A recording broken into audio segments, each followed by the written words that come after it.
On behalf of the whole church, I ask you, do you renounce the spiritual forces of wickedness, reject the evil powers of this world, and repent of your sin?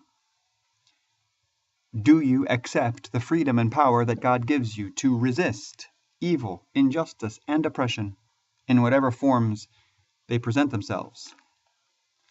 It's heavy questions, but questions that are asked at every United Methodist baptism, all about renouncing and rejecting and repenting and resisting evil, injustice, and oppression. Now, that's going to look different for every person, obviously. We do those things utilizing the gifts that we've been given, which are unique and distinct to each one of us. And those promises that we make in baptism are something that we ought to take really seriously.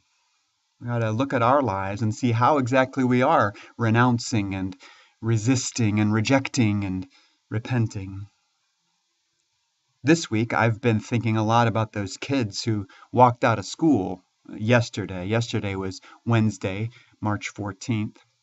Who walked out of school because, well, for a lot of reasons, I'm sure.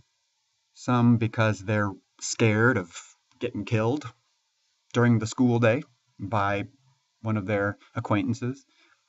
Because they're angry that the grown-ups in their world haven't done enough to prevent those things from happening, because they are impatient for action, for real consequential action, because they are resisting injustice, because they are renouncing the spiritual forces of wickedness. As I saw all those hundreds and thousands of kids walking out from their schools, I couldn't help but think of these baptism vows and how they're living those out right in front of our eyes. It's pretty cool. It's pretty cool to see. It's a pretty cool moment to be a part of in history. That's what I'm thinking about this week. Resisting evil, injustice, and oppression, renouncing the spiritual forces of wickedness, and what exactly that looks like. It's the next in our series about going deeper as we think about the sacrament of baptism during Lent. And you're welcome to come to church on Sunday morning and let's think about those heavy things together.